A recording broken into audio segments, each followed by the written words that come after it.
अगर आप भी डेली का स्पाइसी खाना खाकर बहुत परेशान हो चुके हैं तो आज हम कुछ सिंपल बनाने जा रहे हैं। आज हम बनाएंगे दाल तड़का और जीरा राइस। जीरा राइस और दाल तड़का एक ऐसी रेसिपी है जिसे आप कभी भी बना सकते हैं। ये हमेशा ही बहुत टेस्टी लगती है और इसे बनाना बहुत ही ज़्यादा इजी भी होता है। इसे हर कोई बना सकता है। तो आज इसी रेसिपी को हम बनाने जा रहे हैं। देखते हैं कि दाल तड़का कैसे बनाया जाता है। दाल बनाने के लिए मैंने यहाँ पर 1 कप अरहर की दाल ली है और अगर आप इसको मेज़रमेंट में देखें तो ये 1 कटोरी के बराबर दाल है। तड़के वाली दाल बनाने के लिए अरहर की दाल का यूज़ ज़रूर किया जाता है। और दूसरी दाल मैंने यहाँ पर ली है मूंग की धुली हुई दाल। ये जो है मैंने आधा कप दाल ली है। अरहर की दाल के साथ मूंग की दाल को ही मिक्स किया जाता है। अब सबसे पहले हमें इन दालों को भिगो लेना है, लेकिन भिगोने से पहले हम क्या करेंगे, इसको एक बर्तन के अंदर डालेंगे और इसे सबसे पहले हम वॉश करेंगे अच्छे से। तो इसे वॉश करने के लिए मैंने इसके अंदर पानी डाल दिया है और अब इसे हम अच्छे से रगड़ रगड़ कर धो लेंगे, क्योंकि दाल के ऊपर पॉलिश लगी होती है। तो आप इसे भिगोने से पहले ज़रूर अच्छे से वॉश कर लें। तो 4 से 5 बार आप इसे ज़रूर वॉश कीजिएगा। तो देखिए जब मैंने इसको वॉश किया तो इसके ऊपर कितना गंदा पानी इकट्ठा हो गया है।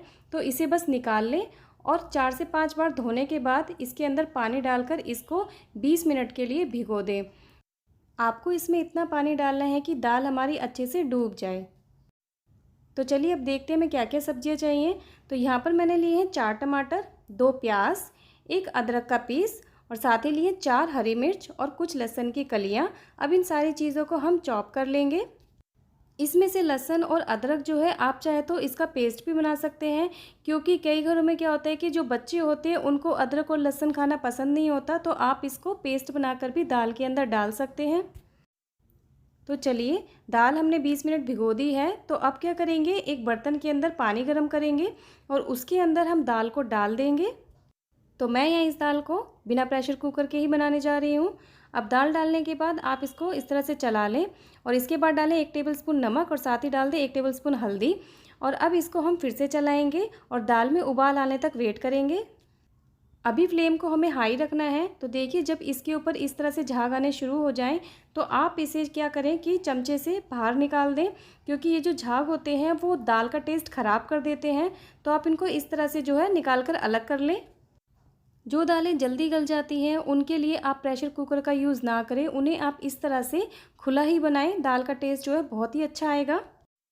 तो अब मैंने यहाँ पर दाल में कितना पानी डाला है मैं आपको ये दिखाती हूँ कि मैंने इसमें कितना पानी डाला है। जब आप इस तरह से स्पून इसके अंदर डालेंगे तो ये इतना जो है दाल से ऊपर है, यानी कि ये 1 से 2 इंच जो है दाल से ऊपर है। आपको इतना पानी इसमें ज़रूर डालना है। अब फ्लेम को आप लो करके आप इसे ढक दें, लेकिन इसे पूरा बिल्कुल ना ढकें, थोड़ा सा आप इसको खुला छोड़ दें ताकि हमारी दाल उबल कर बाहर ना आए। बीच बीच में आप इसे चेक करते रहें। अब देखिए एक बार जो है मैं अब इसे चेक कर लेती हूँ कि दाल हमारी गली है या नहीं गली है। तो आप जो है इसको दाल को थोड़ा सा निकाल कर थोड़ा सा दबा कर देखें। अब देखिए मैं आपको चेक करके बताती हूँ। आपको जो है इस तरह से दाल को दबा कर देखना है। अगर ये पूरी टूट जाती है तो हमारी दाल गल चुकी है, लेकिन देखिए यहाँ पर ये भी टूट नहीं रही है, तो इसका मतलब दाल अभी हमारी कच्ची है। तो हम इसे थोड़ा सा और पकाएंगे। तो 5 मिनट के लिए इसे हम फिर से ढककर पका लेंगे और फिर चेक करेंगे। तो देखिए 5 मिनट मैंने इसे और पका लिया है। तो अब हम इसे फिर से चेक करते हैं। वैसे देखने में तो लग ही रहा है कि हमारी दाल जो है पक चुकी है, क्योंकि अच्छे से मिक्स भी हो चुकी है। देखिए जब आप इसको इस तरह से दाल को दबाएंगे तो ये पूरी तरह से जो है टूट रही है, यानी कि अगर दाल आपकी पूरी टूट जाती है तो इसका मतलब ये दाल जो है अच्छे से पक चुकी है। तो इस स्टेज पर आप फ्लेम को ऑफ़ कर दें। दाल में तड़का लगाने के लिए मैंने कढ़ाई के अंदर 2 चम्मच देसी घी गरम किया है और इसके अंदर डाल दिए 4 सूखी लाल मिर्च, साथ ही डालेंगे 1 चम्मच जीरा। अब इसे भून लेंगे और जैसे ये हमारा जीरा हल्का सा ब्राउन होगा तो इसके अंदर अब हम डाल देंगे 1 चम्मच कटा हुआ लहसुन, साथ ही डालेंगे कटी हुई अदरक और अब इसके अंदर डालेंगे 2 पिंच हींग। और अब इन सारी चीज़ों को थोड़ी देर के लिए पका लेते हैं। जैसे ही हमारा लहसुन और अदरक ब्राउन होना शुरू होगा इसके अंदर हम डाल देंगे कटी हुई प्याज। तो जो प्याज हमने चॉप करके रखी थी वो इसके अंदर डाल देंगे और इसे भी थोड़ा भून लेते हैं। जब तक कि हमारे प्याज ब्राउन ना हो जाए तब तक हम इसे भूनते रहेंगे। दाल को बनाने के लिए आप देसी घी का ही यूज़ कीजिएगा, क्योंकि देसी घी से दाल में जो है बहुत अच्छा टेस्ट आता है। तो लीजिए प्याज भी हमारी ब्राउन हो चुकी है। तो अब इसमें डाल देंगे हम कटी हुई हरी मिर्च, साथ ही डाल देंगे टमाटर। और टमाटर डालने के बाद आप इसके अंदर नमक डाल दें। नमक जो है यहाँ पर हम 1 टेबलस्पून डाल रहे हैं। नमक डालने से क्या होता है कि टमाटर जो है बहुत जल्दी पक जाते हैं। यहाँ पर आपको ध्यान रखना है कि नमक जो है हमने दाल को बॉईल करते समय भी डाला था, तो आप उसी के अकॉर्डिंग इसमें नमक डालें। अब लीजिए टमाटर भी जो है हमारे अच्छे से मैश हो चुके हैं, सॉफ्ट हो चुके हैं। तो इसके अंदर डालेंगे 1 टेबलस्पून गरम मसाला, 1 टेबलस्पून कश्मीरी लाल मिर्च, हाफ टेबल स्पून लाल मिर्च और साथ ही डालेंगे 1 टेबलस्पून पिसा हुआ धनिया और साथ ही डाल देंगे 1 टेबलस्पून अमचूर पाउडर। और इन सारी चीज़ों को हमें अच्छे से भूनना है। हमें यहाँ पर मसालों को बहुत अच्छे से पकाना है, तभी हमारी दाल के अंदर जो है बहुत अच्छा सा टेस्ट आएगा।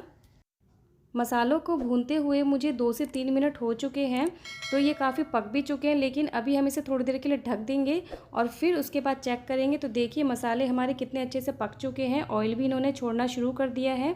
तो इस स्टेज के ऊपर हम इसमें डाल देंगे दाल। जो दाल हमने बॉईल करके रखी हुई थी वो सारी दाल हम इसके अंदर डाल देते हैं। और अब इस दाल को हम अच्छे से मिक्स कर लेते हैं मसालों के साथ। फ्लेम को आपको यहाँ पर मीडियम से हाई के बीच में ही रखना है।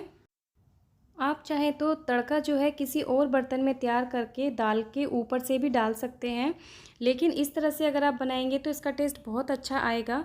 और अब जो है इस स्टेज पर अगर आपको लगता है कि दाल थोड़ी सी गाढ़ी है, तो यहाँ पर इसके अंदर आप थोड़ा सा गर्म पानी ऐड कर दें। मैंने यहाँ पर दाल के अंदर 1 कप गर्म पानी ऐड किया है। दाल को पकाने के बाद आप इसमें ठंडा पानी कभी भी ना डालें, इससे एक तो दाल का टेस्ट ख़राब हो जाता है और दूसरा क्या होता है कि दाल का जो है कुकिंग प्रोसेस फिर से स्टार्ट हो जाता है। और जितनी देर में वो पानी बॉईल होगा उतनी देर में दाल जो है हमारी बहुत ज़्यादा मिक्स हो जाएगी और जो है इसका टेक्स्चर बिल्कुल ख़राब हो जाएगा। तो लीजिए दाल जो है हमारी बन चुकी है। अभी हम इसके ऊपर एक तड़का और लगाएंगे, तो उसके लिए मैंने पैन के अंदर 1 चम्मच देसी घी डाला है और जैसे ही घी गर्म होगा इसके अंदर डालेंगे कटा हुआ लहसुन। और लहसुन जैसे ही हमारा ब्राउन होगा इसके अंदर हम डाल देंगे 2 से 3 पिंच हींग। लहसुन के भुनने के बाद आप फ्लेम को ऑफ़ कर दें और फ्लेम को ऑफ़ करने के बाद आप इसके अंदर 1 चम्मच कश्मीरी लाल मिर्च डाल दें और उसे जो है इस तरह से चला लें और दाल के ऊपर तड़का डाल दें। तो देखिए कितनी परफेक्ट हमारी दाल तड़का बनकर तैयार हो चुकी है, एकदम टेस्टी यम्मी दिखाई दे रही है। तो चलिए अब हम जीरा राइस बना लेते हैं। चावल बनाने के लिए मैंने यहाँ पर 1 गिलास चावल लिए हैं, इस गिलास से मैंने इसको मेज़र किया है। अब चावल को भी हमें सबसे पहले अच्छे से धोना है। आप इसको 3 से 4 बार ज़रूर अच्छे से धोएं, क्योंकि चावल भी जो है उसके अंदर काफ़ी सारे जो है डस्ट होती है। तो चावल को इस तरह से आप रगड़ कर ज़रूर धो लें। तो देखिए पहली बार धोने में ही हमारे चावलों के ऊपर कितना ज़्यादा वाइट पानी आ चुका है। तो आप 3 से 4 बार धोने के बाद चावलों को भिगो दें। तो पानी इसके अंदर उतना ही डालें कि जितना हमारा चावल अच्छे से डूब जाए। अब इसे भी मैं 15 से 20 मिनट के लिए रख दूँगी भीगने के लिए। अब हम एक पतीले के अंदर पानी को बॉईल करेंगे और जैसे ही पानी बॉईल होगा उसके अंदर चावल को डाल देंगे। और चावल डालने के बाद हमें जो है इसे अच्छे से पकने देना है और बीच बीच में आप चावलों को चेक करते रहें। जैसे ही चावल हमारे पक जाएं आप इसको बंद कर दें। उबलते समय आप इसमें थोड़ा सा नमक ज़रूर डाल लें। तो लीजिए चावलों को पकते हुए 15 से 20 मिनट हो चुके हैं और चावल जो हमारे अच्छे से बॉईल हो चुके हैं। आप इनको तोड़कर देख लें, अगर चावल अच्छे से टूट जाते हैं तो इसका मतलब हमारे चावल जो अच्छे से पक चुके हैं। अब आप चावलों को जो है पानी से अलग कर लें। इसके लिए आप एक स्ट्रेनर का यूज़ कर सकते हैं और इस तरह से चावलों को एक छलनी के अंदर निकाल के रख दें। तो अब जीरा राइस बनाने के लिए हम क्या करेंगे, एक पैन के अंदर देसी घी गरम करेंगे। 2 चम्मच देसी घी लिया है मैंने यहाँ पर और इसके अंदर डालेंगे 1 टेबलस्पून जीरा। जीरा जब अच्छे से हमारा भुन जाएगा, जब हमारा जीरा ब्राउन हो जाएगा, तो इसके अंदर आप जो है राइस को ऐड कर दें और अच्छे से जीरे के साथ और घी के साथ राइस को मिक्स कर लें।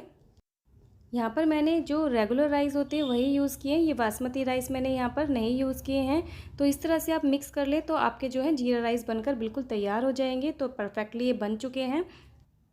तो लीजिए जीरा राइस और दाल तड़का बिल्कुल तैयार है और देखकर आपके मुंह में भी आ गया होगा ना पानी।